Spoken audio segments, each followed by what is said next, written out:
Right. Hello, everyone. Welcome, welcome, welcome. Gonna get started here. Okay, looks like we are live on Facebook now. Welcome. so, uh, Tonight is going to be fun. It's a little bit earlier than normal, so I've been coming on around 11:30ish or so Eastern. So I said yesterday that I'd come on around 10. So here we are, starting a bit earlier tonight. The topic tonight is fixing bad attitudes.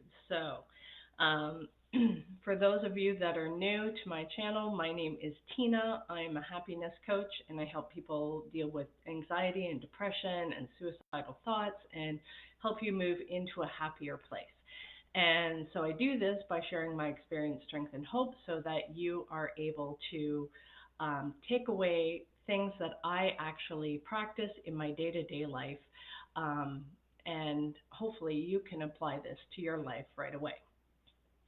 So, dealing with bad attitudes. Now, if you weren't on yesterday, I was sick and I had fever and chills and all that kind of stuff. So, if I've got a little bit of a raspy voice, that's what's going on. If I cough or sneeze, that's what's going on because apparently I ended up catching COVID.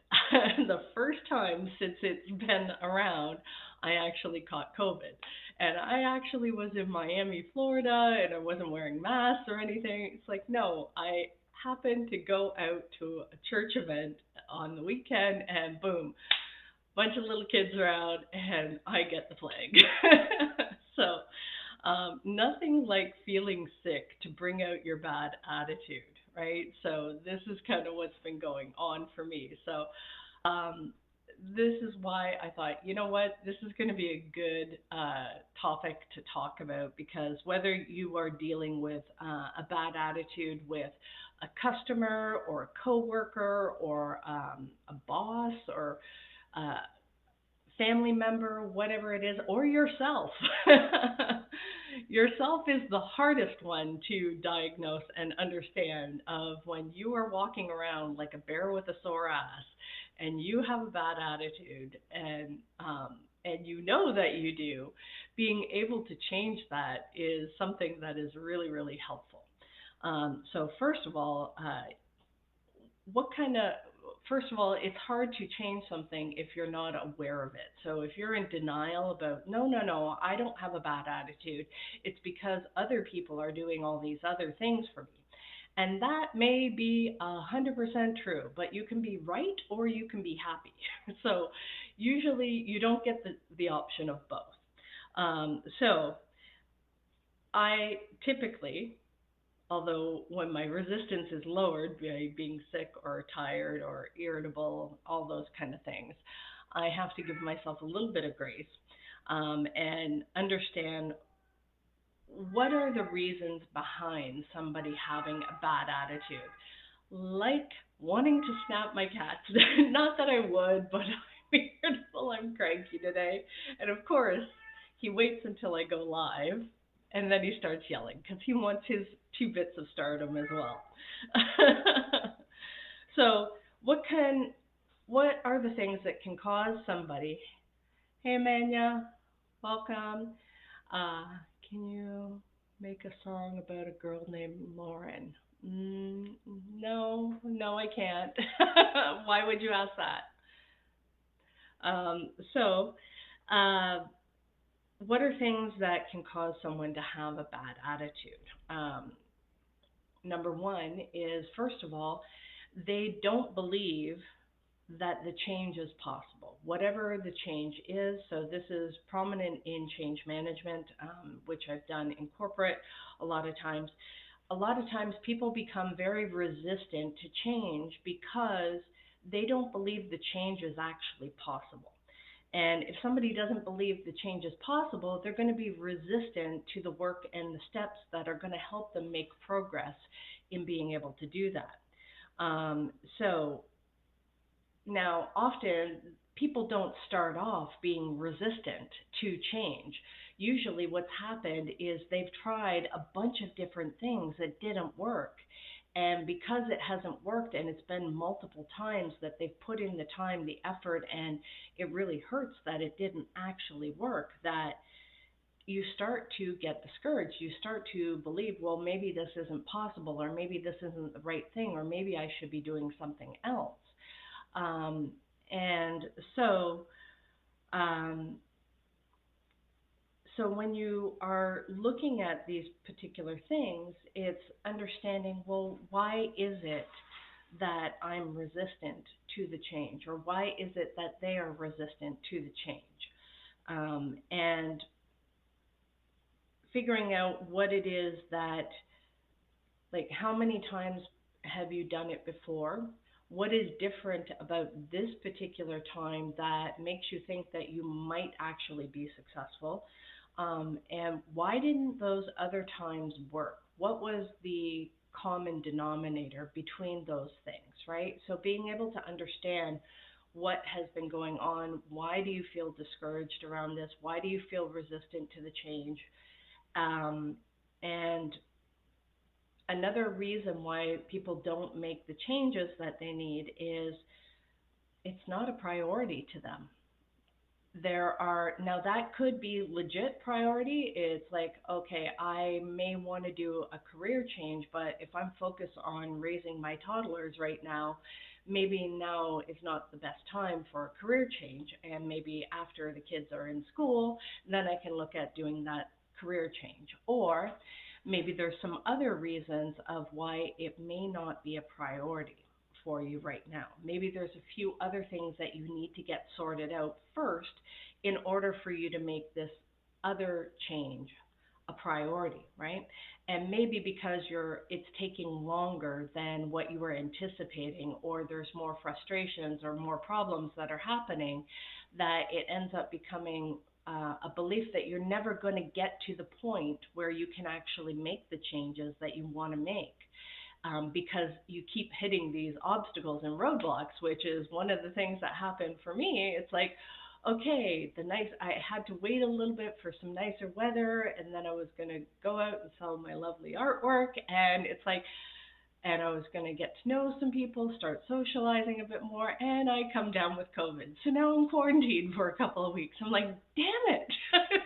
It's like, if it's not one thing, it's another, always coming to kick you, right? It's like, okay, all right, so what can I learn from this particular process? What is it that I can take from this, and how can I turn this from a setback into an opportunity?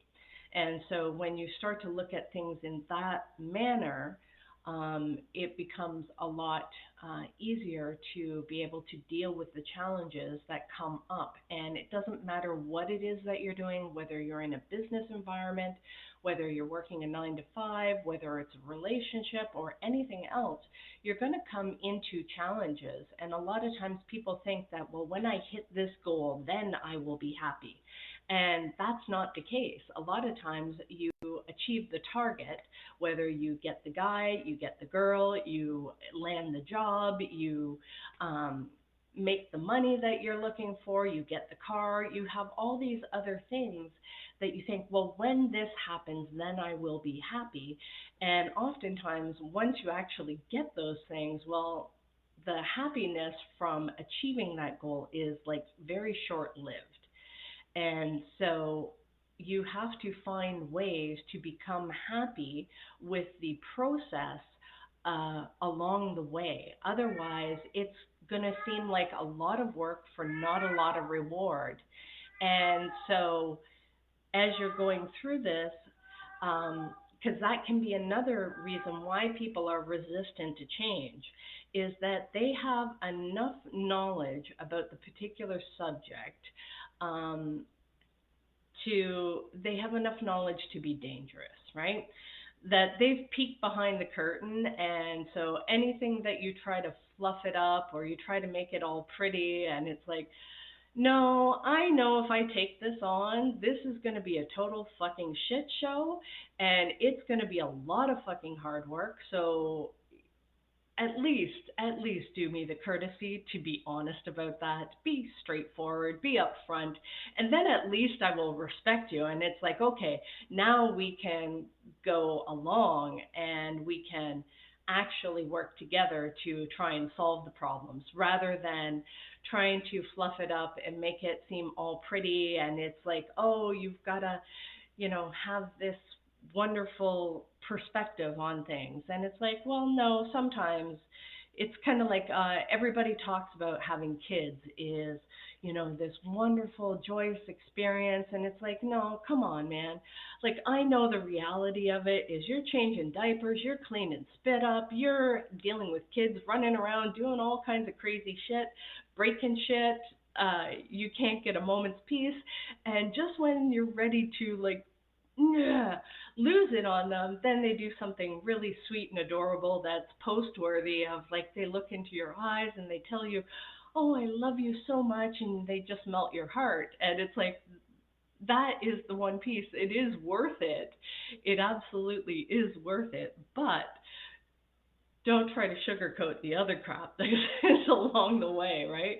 Raising kids is something that is really, really challenging. And especially if you know enough, especially if you've done a lot of inner work and you know how easy it is to do something that could potentially screw them up, even with good intentions, that you can make a lot of mistakes, right? So you know enough just to be dangerous around it, right? So here are three things that I look at to be able to understand, um, how to deal with somebody who has a bad attitude. And this is going to apply for yourself or for other people that you're dealing with. So if it's yourself, you're going to ask yourself, are the things that you're doing right now actually making you happy? Right? Are they actually making you happy? Or are you just kind of going through the motions? Are you just kind of doing what you think is expected of you and thinking, well, when I finally get to this point, then I'm actually going to be happy? And so when you find yourself doing that, you have to ask, are the things that I'm doing in order to hit that goal actually making me happy? Because if not, there's two things that you can do. Is one, you can modify the tasks. Is there another way for you to achieve the same results in a way that would bring you more happiness? So if it's a business, if you were able to eliminate some of the things that you find really tedious or slow going, or the things that you really don't enjoy doing, and you know that you need to be focusing on something else, maybe hiring a new person to come onto the team to take that off your plate, taking that short-term hit of being able to go through that training process and making sure somebody is up to speed so that they can take that off of your plate. Now, this also means that you're going to actually have to let go of something, that you have to let go of control. You have to let go of um, the expectation that somebody's going to do it better than you right away. Now, you can, especially if it's a lower entry one, it's like, okay, if you're an entrepreneur, then you can probably do that and a whole lot more. So let's get real about this. This person that's coming in to take on some of these administrative tasks that are eating up your time maybe isn't going to be at the skill set or the knowledge level. If they are, you may want to question why they want to come work for you anyway.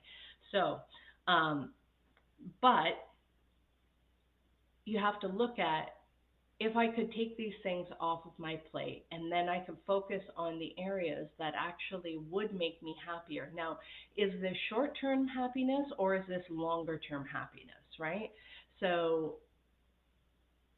meaning, I know that I don't really like doing this thing, but I know that know I will like the result of getting to that goal. And that's not delaying the happiness. That's finding a way to enjoy the process, right? So if you're in sales and you need to make so many calls in a day, being able to gamify the number of calls, because nobody likes making calls and getting hung up on, or nobody answering, or any of that other hullabaloo, right? Or getting told off or talked down to, or any of that kind of stuff, right? Nobody likes that. And but if you can gamify it, if you can find a way to have fun with it, then that makes it a more enjoyable process, and you can be happy enjoying the process along the way, right? Um,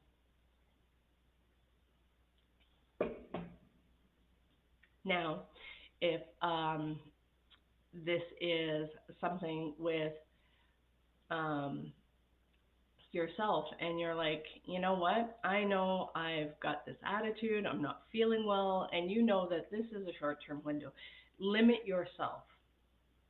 If you're in a mopey, cranky mood, put a time limit on it. So some people can put a very short time limit on it and they can get over it, no problem.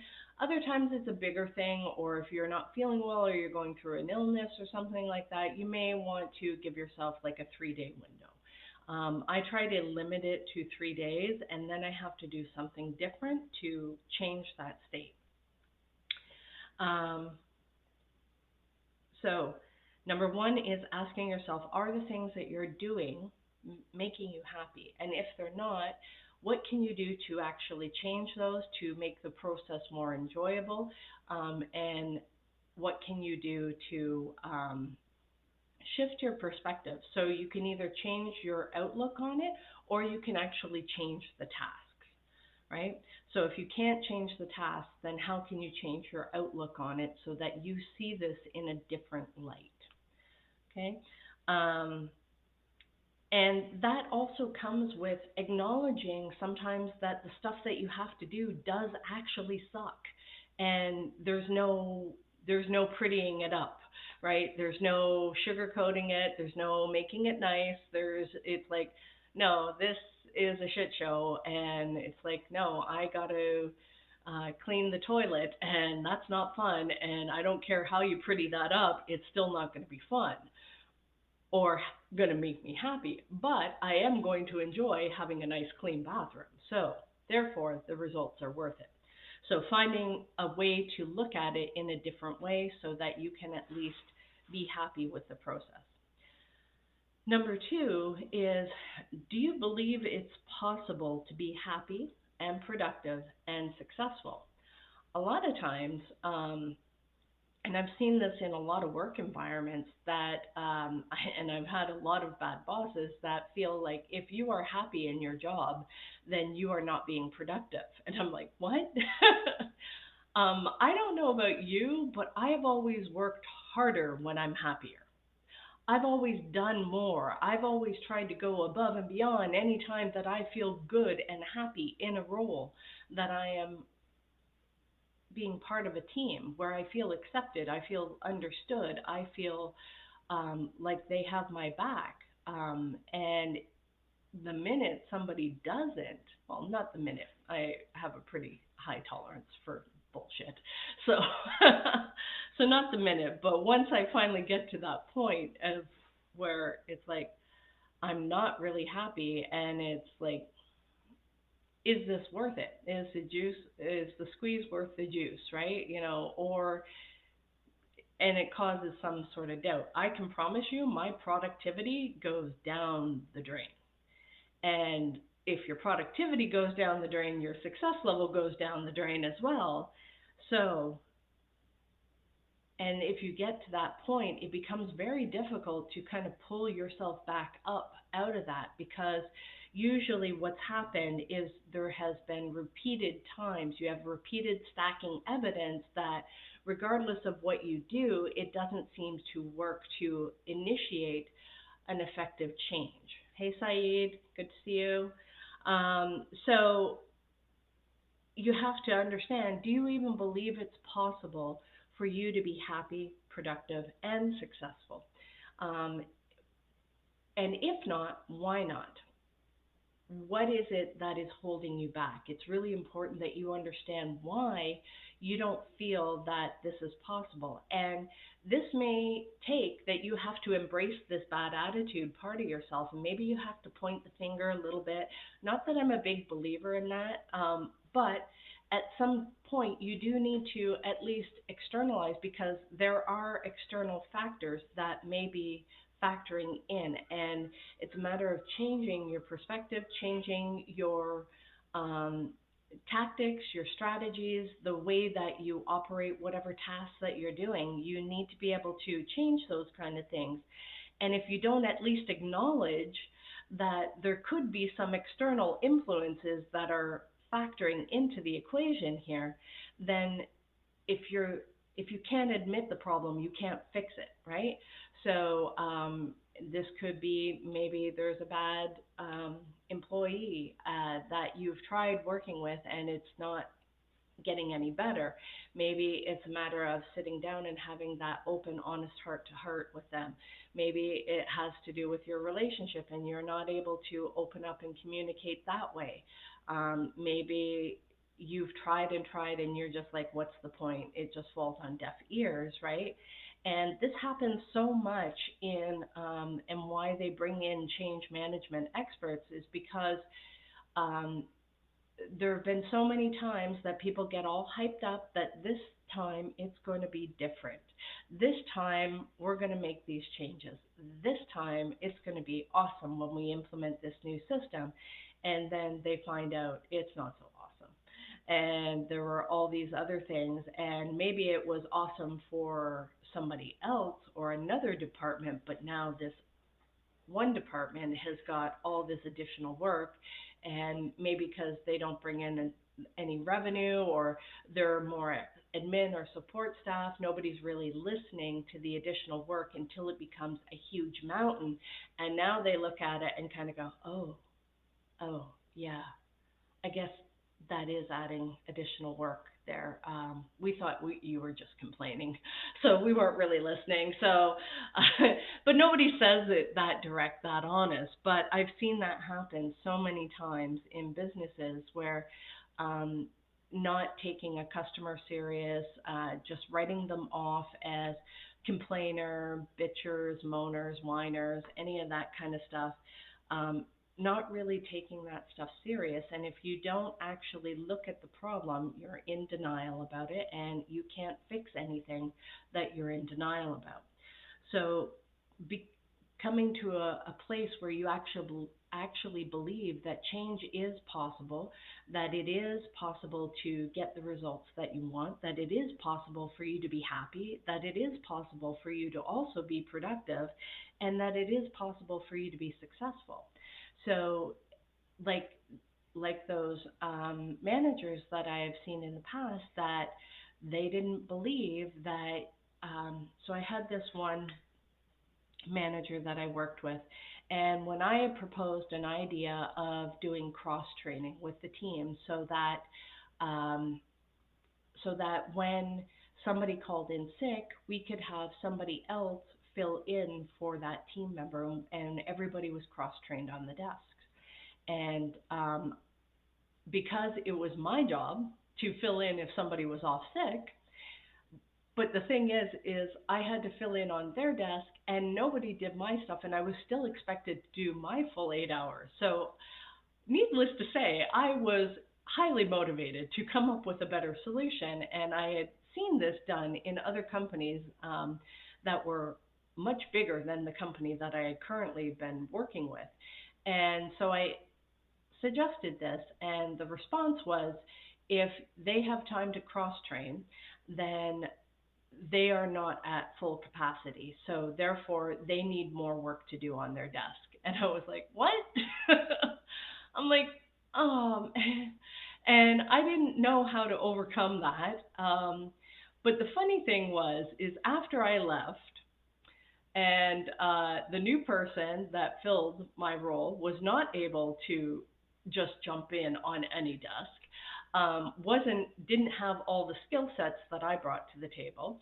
And so the person that had told me that it was a bad idea had all of a sudden implemented this whole training schedule. And not only were they cross training, but they had a rotation that every month or 6 weeks that they would uh, switch desks, and now they were doing different desks just so that they stayed up to speed. And I thought that was hilarious that after I left the company, and unfortunately I've seen that many, many times, that after I leave the company, now they'll implement something that I suggested because they didn't believe that it was going to be effective at the time because they were stuck in their old ways.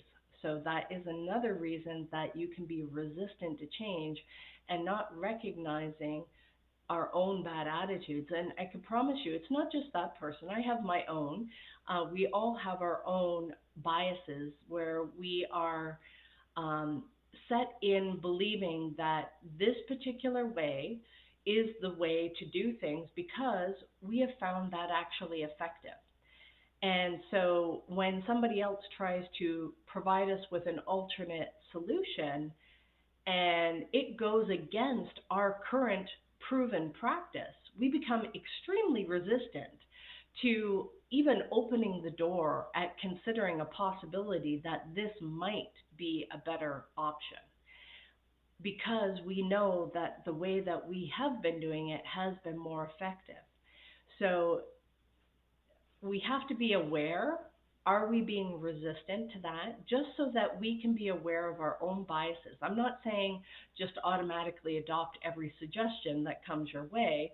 You have to have some sort of discernment. You have to be able to weigh the pros and cons and understand, will this actually work, will it or won't it?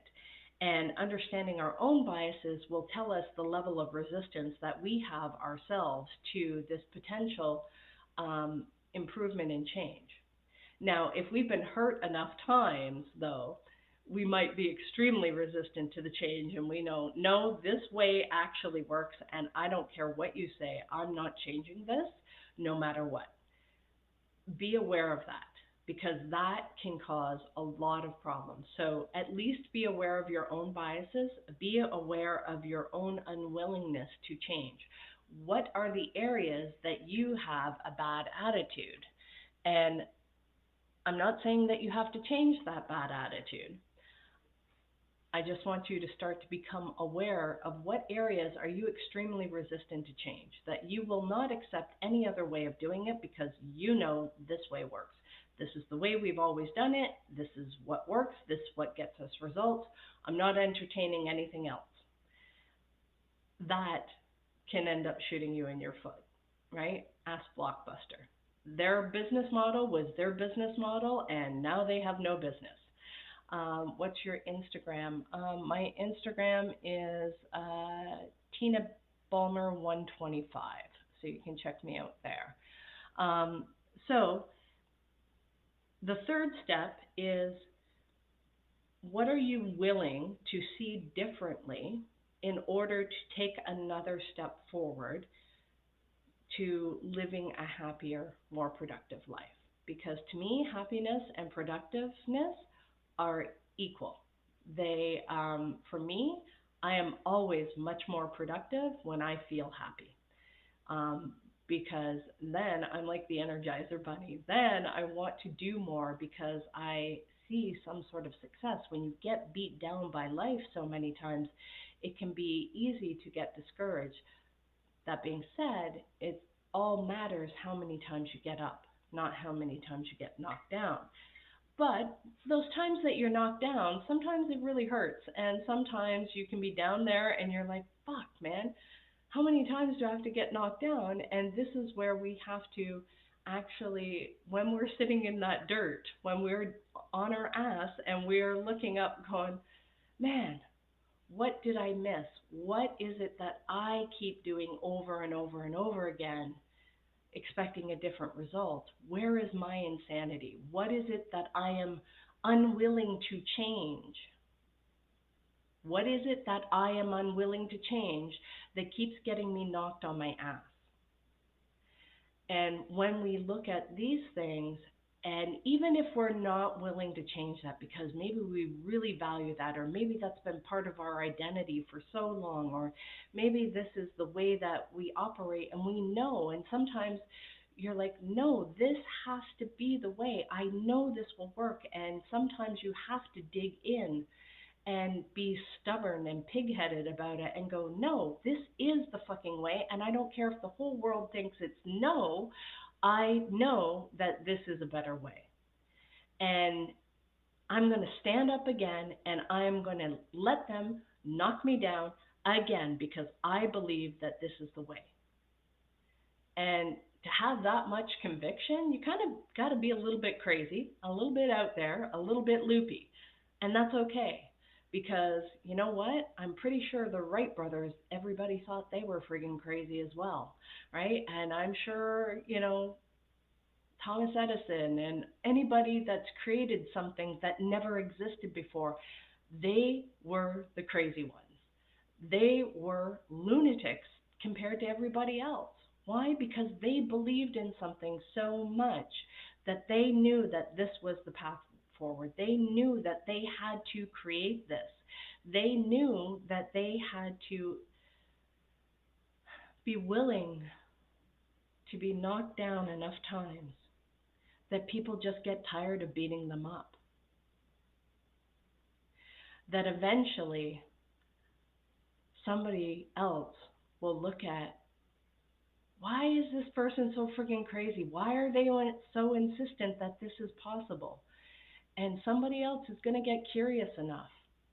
And somebody else is going to think, hmm, maybe this is possible. Maybe we can be productive and happy. Maybe we can be successful and happy. Maybe we can work hard and still be happy. They don't have to be mutually exclusive. You I don't know about you, but I have always loved working, even when I've done lower end jobs, mundane, boring ass, repetitive, mind numbing kind of jobs. I've learned to be able to shift my perspective. I've learned to be able to appreciate what is good about that, why I needed to be actually doing that, to learn to value that role so that anybody else who I have do that role, I can appreciate what they are taking on as my task. Sure, they're not up at the level that I had been up at. Sure, they weren't able to have the skill sets that I did, but I sure appreciate the amount of time I got back because they took that on. I appreciated that they came in every single day and they did this tedious thing that I wanted to gouge my own eyes out for. They took that off of my plate, that I didn't have to do that. And man, I tell you, I was so appreciative of them. I was so grateful that they showed up every day to do that mundane, boring ass job that I hated. And I was very appreciative. I was very happy that they showed up every day to do that role because it was a necessary role and it provided value to the company and it needed to be done, right? So you can you can want to go for bigger goals, and I think that's valuable for everybody, but not everybody wants to do that.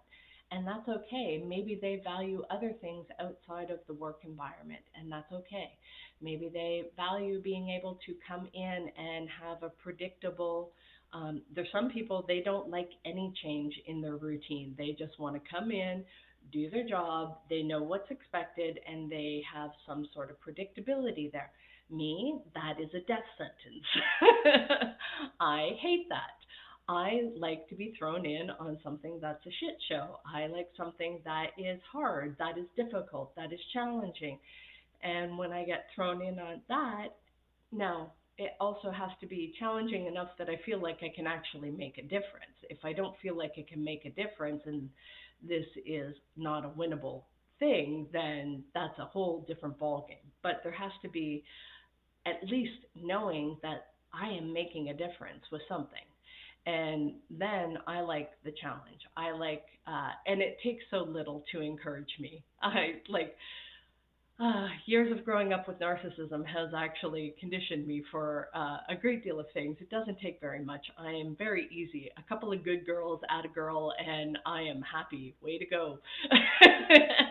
And I'm like the Energizer Bunny, and I will continue on and just, I will work for the sheer joy of it. And now, getting the money part dialed in, that's something that has been a little bit more challenging. because I am so a little bit too much the other way, where I enjoy the work for the sake of doing the work. So I've learned the whole process of being happy with the process. I'm working on the other end of being happier with the receiving part. And so I've talked about this in the last few lives too, of when things go good, and this is where doing some of that inner work is sometimes when we've been so accustomed to living in challenging or crisis type conditions that when things get calm, when things get easy, we get nervous, right? I know I get nervous. I get afraid that things that if I have things to show for the hard work that I've done, then then that's going to get taken, or people are going to think badly of me, or um, I'm going to get the, oh, it must be nice, oh, like, who do you think you are, kind of thing. And so I know one of the things that I've dealt with is I would always try to justify, oh, well, you know what, I got this new blouse or this these new clothes, I just put them on a credit card. I didn't really have the money, right? So, and I would have to do this to justify it because if not, then I would be called down for those kind of things. And so I'm still working on that piece and building that belief that it is possible for me to be happy and productive. I got those first two. Now, really dialing in that successful piece of, and I've been successful in the past, but now I'm doing it just for me. It's so easy for me to do this for somebody else. It's a cakewalk. It's like that is a no-brainer. I can do this for somebody else. I will work 24/7 if you needed me to, if I thought it would help somebody else.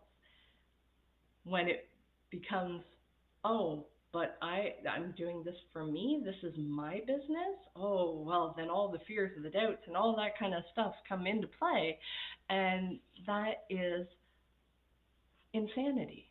It really is insanity, because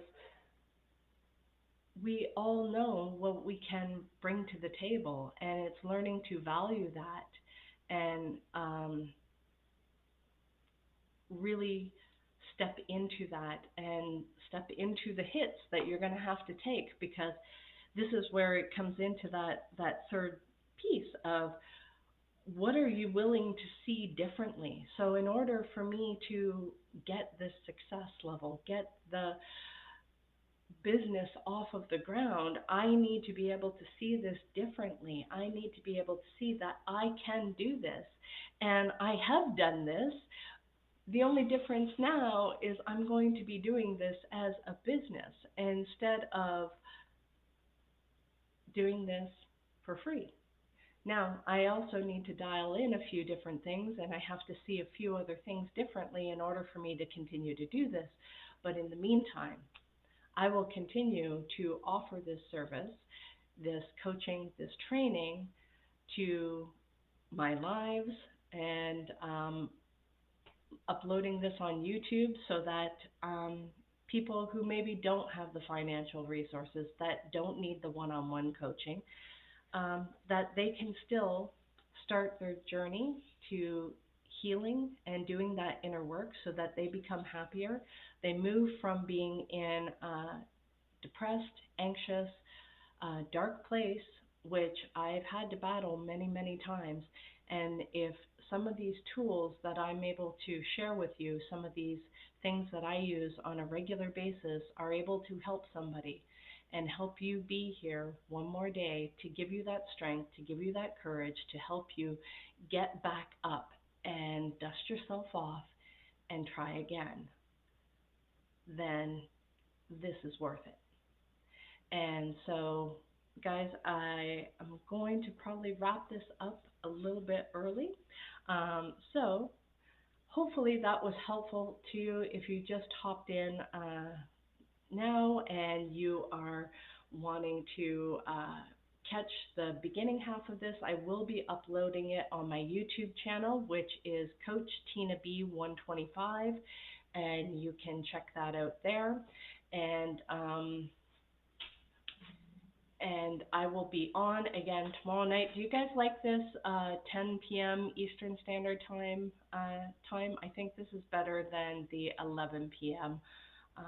It seems to be a few more people joining in, so it's great. I love Crocs. I love that. So hopefully this time actually works. We're going to try this out for the next little bit. I think this is a good balance, and I'll be back on again tomorrow night. So guys, this is how you deal with bad attitudes, including when you are the one with the bad attitude. And that's the hardest one to deal with. Getting ourselves over our own little snits are the biggest things that can help make us happier. So, guys, hope you have a great night, and we will see you again tomorrow. Bye.